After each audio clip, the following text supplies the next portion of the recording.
absolutely don't know where to start with you this week, but shall we start with the Liam Horne suspension? What are your overall thoughts? I have to be really careful. Do you know what? Disappointed. I'm disappointed. I just feel like we've gone away from common sense in the game now. We've gone away from looking at an incident and judging it with common sense. I think everyone in the whole ground and everyone watching the clip back understands. And I've got nothing against the way Wigan played that last set. If I'm in that situation and I'm winning, I'm telling my players to take the time to play the ball. And they are doing that, and that's fine. That's fine. They're well within the right to do that. The ref is, instructing them to get up and play the ball.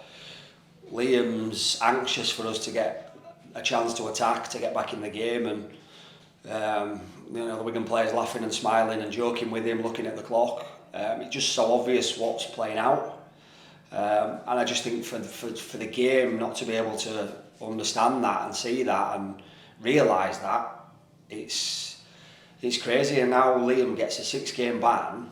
We talk about players' mental health and that's the big thing about players. And they're like, what if he were out of contract? What if Liam were out of contract? And he had 6, he's playing for a new contract. He's playing for his livelihood. And some person behind a video screen has judged an incident on that. It's crazy. I just think we just don't use any common sense in the game anymore.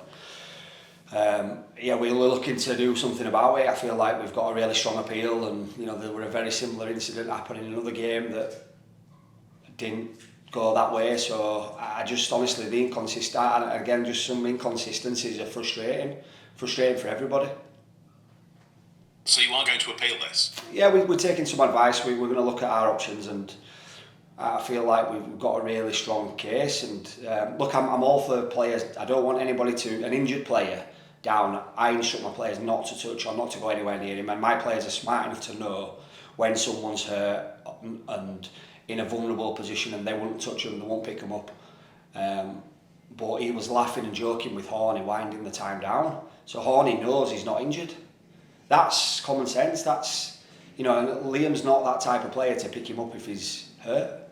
There'd be a cry or a yelp or a scream normally when someone's hurt. Wigan have agreed. Wigan have sent a letter and saying that he wasn't injured, and I find it bewildering. I really do. What does that mean with regard to his potential involvement tomorrow if there is an appeal? Yeah, as far as I'm aware, he's not available for tomorrow. We've made our call early so the team can be prepared. So Horne won't play for us tomorrow. Whether, I'm not sure when the appeal would be heard. I assume it won't be before tomorrow. So we've prepared and planned without him. He's a big loss for us. He's been playing good and leading, a lot of our defensive traits. So we're going to miss him. He's a big loss, and it's a big, he's disappointed. He's hurt. He wants to be out there helping his mates, and I think he feels like he's been hard done to, and I agree. What options do you have in terms of filling that gap then? George Hill played at the weekend and did a good job when he came off the bench. Chrissy Atkin can drop in there. Kane Robb will play for Salford this week and then come back into the fold for us the week after. We'll get him back off his loan. We'll make it work. George Lawler can step in there. So we've got some options. Again, it's not ideal, but that's part of having a squad and people that are adaptable, that can play different positions, and we'll make it work. But hopefully, we've got a chance to maybe have a look at the appeal and see what happens there. And alongside all this, Danny, we have the Josh Sim, Harry Smith incident, and your comments after that. There's since been a public apology from the referees at the department. Does that make you feel any better? A little bit that they've took some ownership and admitted that they've got something wrong. And I understand refereeing a game in a high pressure situation is a tough job. I understand that. I understand the refs, and some of the wording of what I said was on emotion and frustration, and I stick by it. I'm not going to apologise, because when you ask me a question, I'll give you an honest answer. But refereeing's hard. It's more about video refs getting things wrong. That's, you know, when they get a chance to watch it back and watch it again and then watch it again and then watch it again and still not come up with a quite, you know, I was more frustrated for my players. I think as a collective, we worked really hard and the players worked really hard to get within striking distance of a really good team, and you know I felt that was it wasn't just that decision that lost us the game. By the way, we made some decisions that we need to be better with, and we've looked at and analysed. So I'm not saying it was that one incident, but that one incident was huge. It was a really big part and played a significant role in the momentum of the game. So I'm disappointed and frustrated with that, but more for my players that they tipped everything in, and we're a team where we need everyone to be on and everyone to be on to give ourselves a chance of winning, and I think when you get that and you don't quite get the result, it hurts. And then when there's some things that don't quite go your way, it's just frustrating. So yeah, and I understand that I've got my role, I'm a responsibility to say the right things and not a role model, but there's young kids that are watching the game, and I don't want to criticise referees. I get all that, and I probably need to be a little bit smart with some of the things that I say. But if Sky are going to put a microphone in your face 25 seconds after the game, they're going to have to expect some emotional content, and I feel like they want that. They don't want the boring answers. What's point? There's journalists on here now all want a little bit of a story, I think. So I'll always try and give you my honest opinion. If you want the boring answer, I can give you that too. But I will always try and be honest with you. But I realise at times as well I've got a responsibility to be respectful and say the right things at times as well. At the same time, did you get a few messages from fellow coaches after the game? Yeah, I did. Yeah. Saying well said. Yeah, and a few messages, and and hopefully I've got a few more Cas fans on side. I've got a few more that still are unsure of me, but I'm passionate and I care about my players. I care about our game.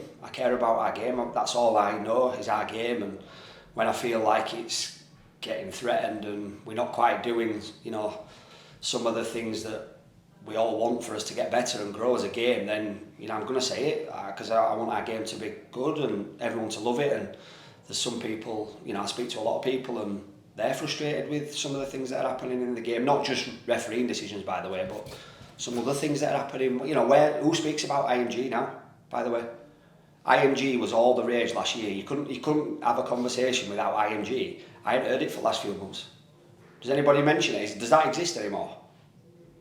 It's invisible, isn't it? So that's some of them frustrations are built up on the game as a whole, because I'm not really sure where we're going with it. You just mentioned the fans. I've seen some suggesting they might crowdfund any potential fine that you get, which is a nice gesture, isn't it?